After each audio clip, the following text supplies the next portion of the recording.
Hey y'all, welcome to SLP Full Disclosure. I am your host, Michelle, and today we are going to be joined by a very special guest who has become a really good friend of mine over the course of the last few years, even though we've never met in person. We are joined by my personal AMN recruiter, Jill Pantle. And Jill, I believe we've worked together since 2020. Does that sound about right? That does. Yeah, it's been a while. I know it's been a while. So Jill is the one who graciously recommended me for this podcast. So I thought it was only fair that I asked her to come on and be a guest today. She has a plethora of knowledge, and we are going to just pick her brain. The primary focus of today's podcast is going to be talking about how to become a traveler or how to become a teletherapist in general. Because Jill works with AMN, we'll be talking about a lot of the supports that we provide through AMN, but really just how to get into this field in general. Just a little bit about Jill. She is currently the manager of recruitment at AMN Healthcare. She's been recruiting for nearly 6 years and specializes in working with the schools in teletherapy and clinical fellowship placements. Clinical fellowship, something I haven't done in quite some time, but I think I have been a supervisor, and I think that you've placed some CFYs with me in the past. So, Jill, thank you so much for joining us today, and welcome. Thank you so much. It's my pleasure to be here, and you're absolutely right. It's only fair that I come on and support since I threw your name your hat in the ring for this opportunity. But I'm excited for Yes. our conversation. Yes. So, first of all, tell me a little bit about where you've been in your career and how you became a recruiter for AMN. Sure. So, my background actually coming out of college was with apparel and retail management. So, big career change for me to where I am now. I actually came over to AMN through the advanced acquisition. So, I started as a dedicated schools recruiter for advanced therapy. And then we became part of AMN Healthcare back around the start of the pandemic. I got promoted into leadership around that same time. So I've been a manager of recruitment on the dedicated schools team for a few years.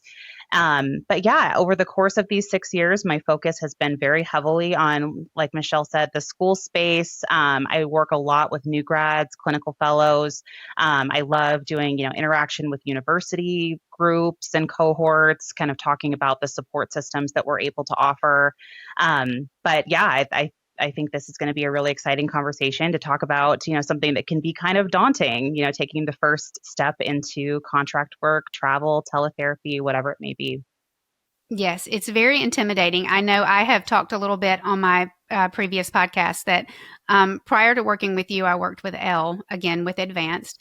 But I was in communication with her for a couple of years before I ever finally had the nerve to actually take the plunge and say, okay, I'm going to do this, because there were just so many unanswered questions.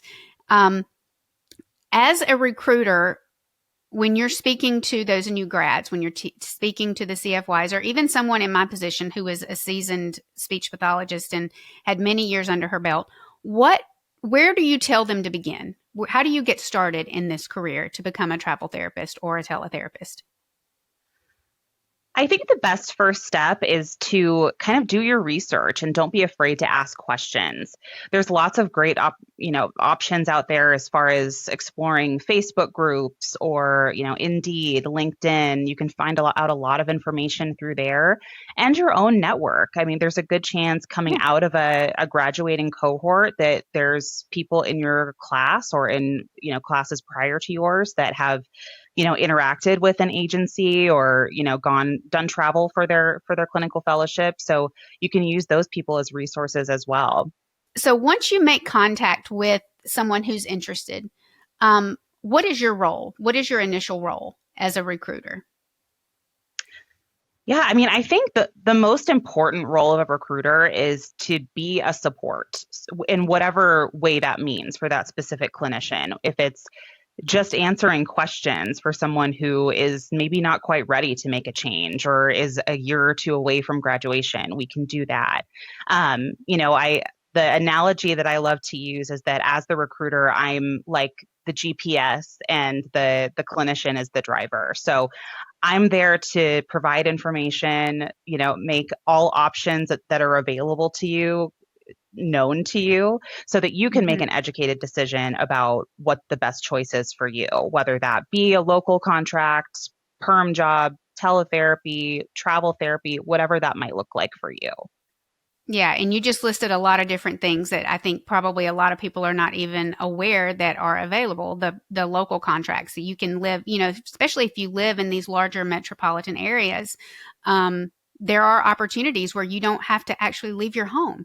You can stay at home, but you can still be a contractor, correct? Yeah, I mean, whether that means literally not leaving your home doing teletherapy or, being somewhere, the local school district in your town, that's Hmm. always an option. Absolutely. Yeah. I know that when I first started, I think that, personally, if I can give any advice to SLPs that are listening that are interested in this, it's to be open and honest, like you said, and ask the questions. Ask those questions. What does it look like? Because my biggest misconception is that I was going to sign with this company and they were going to say, okay, Michelle, you're going here, you're going there, and it's going to be somewhere I didn't really want to go. So that's not how it works, right? Not at all. Yeah, you're Right. absolutely in the driver's seat as the clinician. I Yeah. get asked that a lot, especially by people who are unfamiliar with travel or are newer grads. Hmm. They do have the fear or the misconception that they're going to get on one call with a recruiter and suddenly be signing their name on a dotted line and being sent to, who knows where. But that's absolutely not the case. It's always something that's going to be taken at your pace and where you want to go. Yeah, I can definitely say that working with you and even working with my previous recruiter, you definitely are, you were very patient, and you always answer my question. And that's one thing I do have to say for you. And I'm sure that all recruiters are like this, but Jill is like the my first go to. Like if I've got a question, if I've got a concern, you're the first person that I email, you're the first person that I call, and you're always there, you're always available. So that has been a source of comfort for me because when I made that transition, there are so many things that you have to consider. So you've got your licensing, you've got your credentialing, you've got where am I going to live, housing, how does it all work? So what are some of the most common questions that you get? And I'll be interested to see if they were some of the questions that I had for my recruiter. What are the most common questions that you get from people who are just starting out, who are just exploring this career option?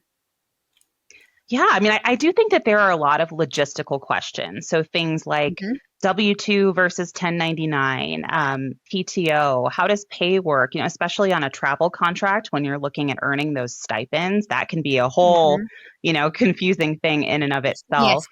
it Um, was. It was very much yeah, confusing for me. I was like, wait a minute, that doesn't seem right. But then once you learn it, then it all kind of works out in the end. So yeah. yeah, absolutely. Things like benefits and sick time, all of those logistical things are definitely questions that I get asked early on in the process. And then, like we talked about earlier, how does the contract work? What am I committing to? When do I Mhm. commit? What does a contract length look like? I think those are kind of some of the initial hesitations and questions that someone who's curious about this has coming in. Yeah. And I would encourage anyone listening to this podcast again, just ask the questions. No question is a dumb question. I know that a lot of times when you get on Google and you start searching, you're looking at these really high hourly pay rates, but like you said, some of those contracts are going to be 1099 contracts versus a W-2 contract. So you've got to be very careful when you're doing your research that you're finding out what you're getting yourself into and having that person, like for me, it was you having that person there to answer those questions and guide you through that process. So um, let's say you've worked with a new grad, we're getting ready for that placement. Tell me how the CFY works with a teletherapist or a travel therapist. What does that look like when you're just coming out of graduate school? How does the CFY placement work? Sure. So we really primarily place clinical fellows on site. It just, tends to be a little bit better for their development, their learning, the mentorship piece. But I think that the biggest thing that any clinical fellow should be seeking coming out of grad school is support. You don't want to be in a Mhm. situation where you're thrown to the wolves, where you aren't sure if you're going to be getting enough hours, if your mentorship is going to be what it needs to be. You don't want to put yourself in that type of situation. And I think that having a partnership with a recruiter who really is going to, have the same level of care about, the process of you completing your CFY that you do, Mhm. um, is really going to set you off on the right foot. So I think, coming out of school, making sure you're asking questions around, where does my mentorship come from? What are my guaranteed hours per week? What does my caseload look like? Who do I have to go to if I have an issue on assignment? What's the process if I have a clinical issue and I need someone to support me? I think those are all questions that should be asked and things that, I spend a lot of time talking through with new grads, that there is a safety net, there are supports available. I'm here wearing all of my many hats, as Mhm. well as, a team behind me that can step in for more specific things. Yeah.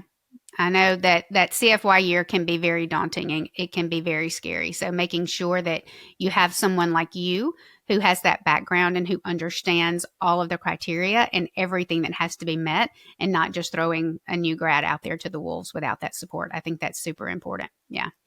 So let's move into now we have decided that yes, we're going to do this. I think I'm going to do this. I know that was for me. I'm like, okay, I'm going to do this. Um, how do you decide where you're going to go? I think that goes back to that initial research piece. So, Hmm. if it's asking people in your network, are there people that work in your facility or your school district that are travelers that work with an agency? Can you get into a travel Facebook group or browse Indeed or LinkedIn or AMN Passport? That can start to give you some ideas about, what different agencies offer, what jobs are available, what they're paying. And then that's really going to take you towards connecting with a recruiter, which is kind of, maybe the first official step where you're connecting with Hmm. someone at an agency.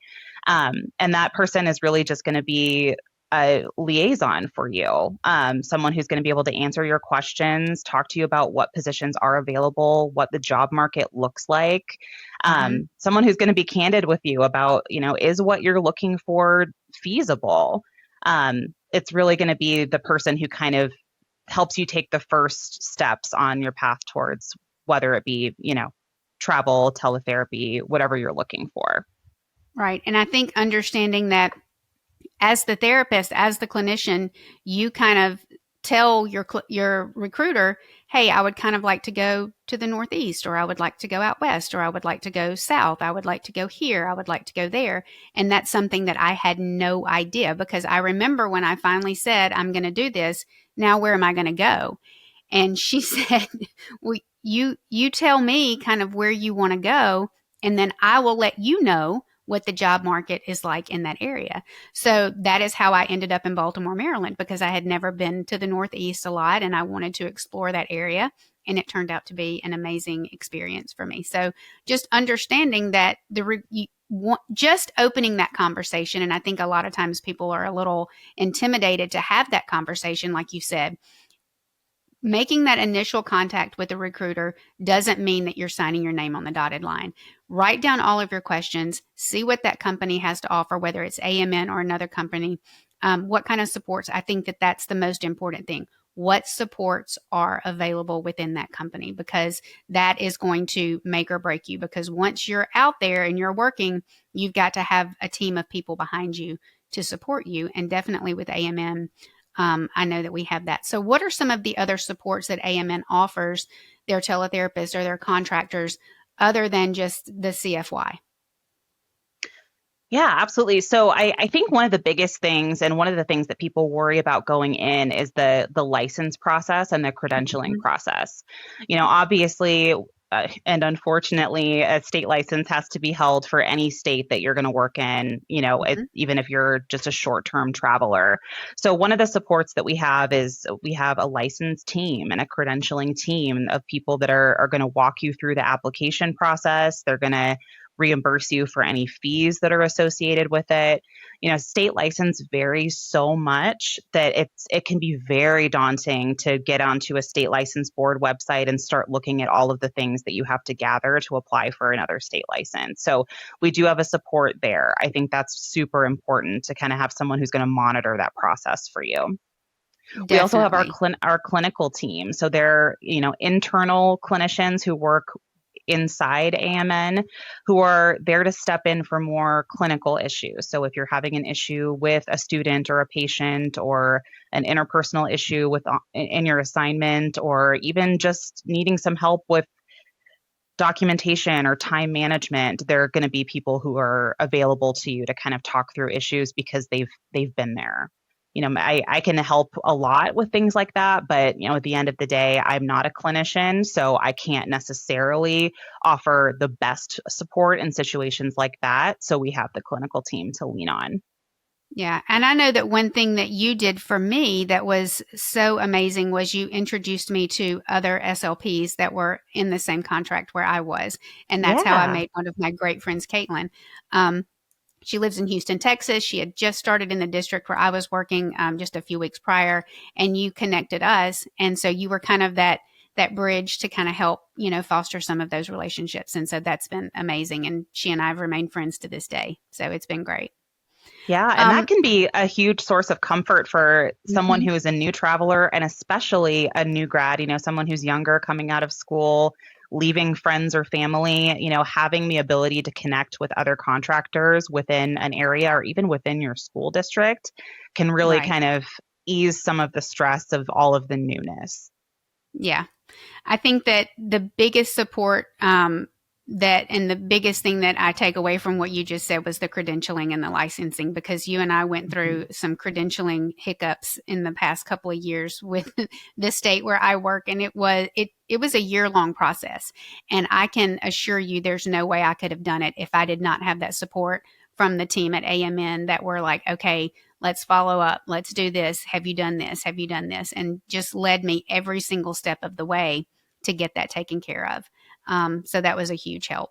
So just making sure that you've got those people, not just your recruiter, but that, the auxiliary support team that's going to be able to help you along this journey.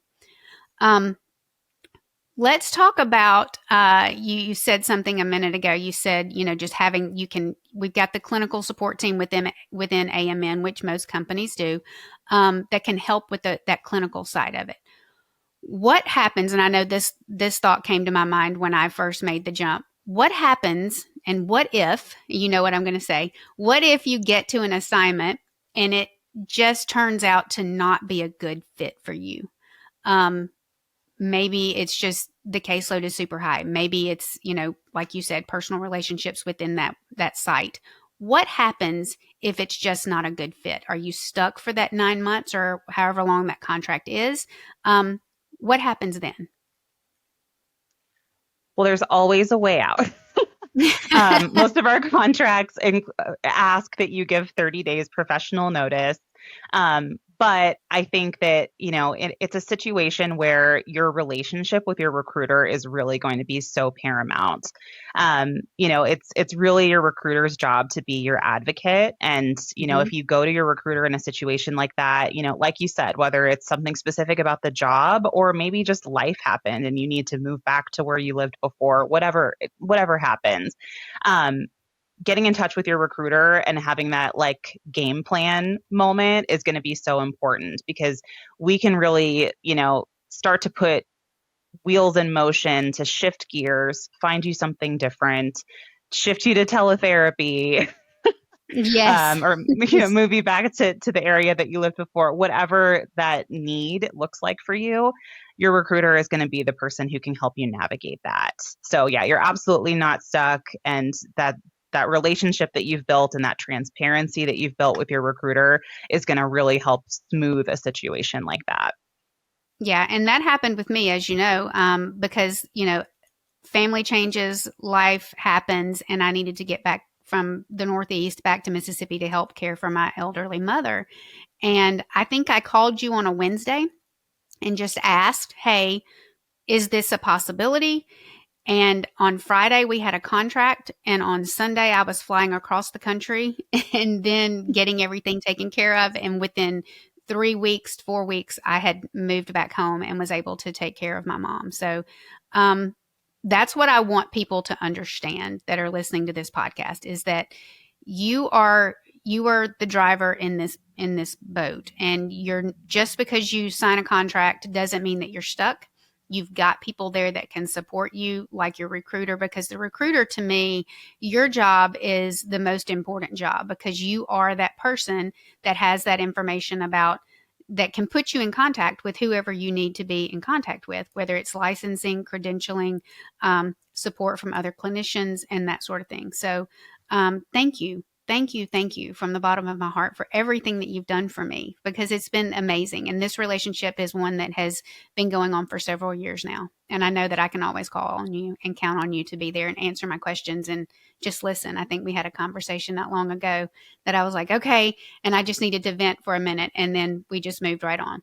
So, Yeah. thank you, just personally for everything that you've done for me. It's been amazing. It's my pleasure. Honestly, these long-term relationships are the best part of my job. It's really so fun when, I get to help and watch people's careers over many years. It's wonderful. Yeah, it's been great. Um, so we've talked about a lot of different things. We've talked about how to get started, do your research, write down those questions. I know, Jill, you talked about it can be very daunting because you think that when you reach out to these recruiters, and even to this day, I still get phone calls every day from agencies and companies that are leaving me voicemails, and I just don't want to talk to them. But back in the day when I was still researching this, I would talk to them, and one of the main reasons that I went with AMN was because I felt that personal connection. And it started with my recruiter. So making sure that that you're open minded and that you're listening and you're asking those questions and that you're not afraid to be transparent and you're not afraid to say, hey, is this a possibility? Because asking those questions, the worst thing, I think the first place I told her I wanted to go was Vermont. And she was like, oh, Vermont, because I've always wanted to go to Vermont in the fall. And I was like, well, if I can go anywhere, let's go to Vermont. Why not? And she was like, there aren't any jobs there, but I can get you here, which was pretty close. There are so many different opportunities out there. You were talking about the per diem. Explain the different kinds of contracts that are available right now, because you were talking about the perm contracts. You were talking about temp contracts. We've talked about teletherapy. We've talked about, travel. What all is available to speech pathologists? A lot. I think going direct or going perm a lot of times is sort of like the default. Like that's typically what people go into, out of call or out of their grad program, out of their clinical fellowship. But what, we do is really more so the contract side. So there are really kind of three options, at least as far as what AMN does. So we do travel contracts, which are where you're going to be earning those untaxed stipends. We talk about that a lot, especially with new grads, because they're not tied down typically. They don't necessarily have kiddos or a mortgage. Mm-hmm. They are kind of at a point in life where they're able to, pick up and do something different for, 3 months, 9 months, whatever it may be. We also, like we talked about earlier, we do local contracts. So it's, paid normally. There's no stipends. It's fully taxed contract, but it's something that's going to be local to you. It might be, just down the street. And then we also do teletherapy, which is something that, we all know has really taken off since COVID, where, you're going to be able to work from the comfort of your home. So that's a really wonderful option as well. Those are really kind of the three things that we focus on from a contract perspective. There's also options out there for things like 1099, sort of being like your own sort of private agency and going that Mm-hmm. way. That's something a lot of people consider as well. So lots of different options out there. Yeah. The jobs are there. And just finding your niche where you want to be and what you want to do. And if I can give any advice to new grads, I would say take the contract. take the travel contract, get experience in different school districts, in different settings, in different parts of the country while you can, while you're young. If I knew then what I know now, I would have done this 20 years ago because it's been an amazing experience for me. What advice would you give to new grads? What would you say to someone who called you and said, "Hi, I'm Michelle and I'm a new grad. I think I want to do this." What is your number one piece of advice that you give them? Well, I would be really excited for them, first of all, because I totally agree with you. I think that it's such a great way to, earn more money starting off, to build Mm, your resume really quickly, build your network really quickly. So I think that's so exciting.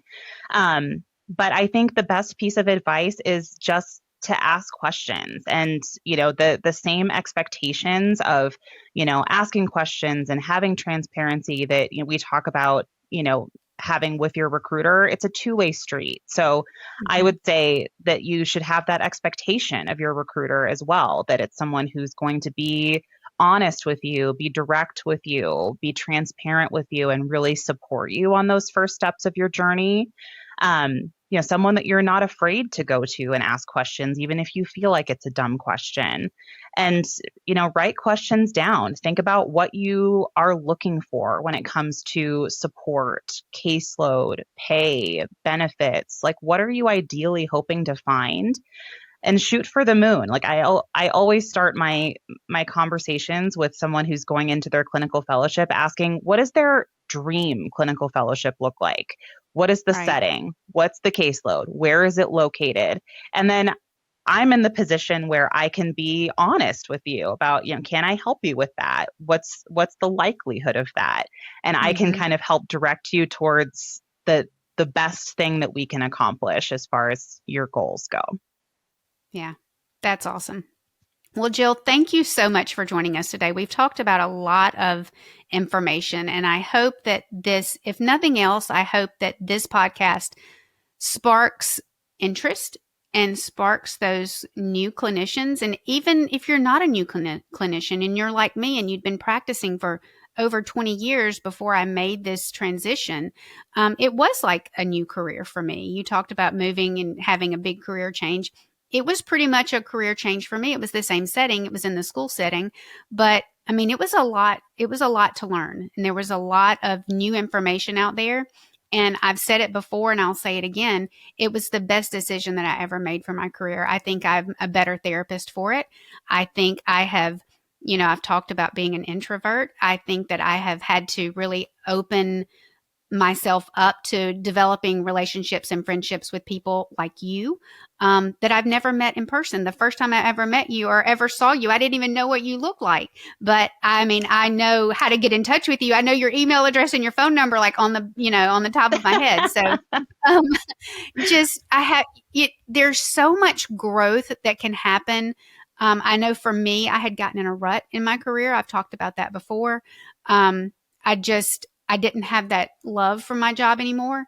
And becoming a traveler and then transitioning to teletherapy has given me a newfound love for my career. And I feel like I'm starting from scratch. So, um, I hope that if this conversation does anything for people, that it lets them know that the opportunities are out there. And there are people like Jill and other recruiters with AMN and other companies that you can research that are there to help you and walk you through it. And you're not doing it by yourself, and you don't have to worry about, how am I going to get licensed? What do I do? Because, like you said, that in and of itself is a scary task. There are people there that will help you do that. And it's a fun and exciting career. You would get to travel and you would get to see the world. And I think it's something that everyone should do. I mean, obviously, I'm a huge advocate for it because I did it late in my career. But I only wish I had done it, like I said, 20 years ago. So, um, Jill, thank you so much for joining us. I hope that you guys have enjoyed the podcast today. Um, I'm sure that we will have Jill's contact information somewhere if anyone out there listening would like to get in touch with her and ask her some questions. So thank you guys for joining, and we will see y'all soon. Bye. Thank you for tuning in to SLP Full Disclosure. You can learn more about this episode and our show on our website at amnhealthcare.com. If you enjoyed this episode, share it with a friend and subscribe to our show on your favorite podcast platform. You can also find show updates and SLP opportunities on our Instagram at AMN Allied. Special thanks to AMN Healthcare for making this show possible. See y'all next time.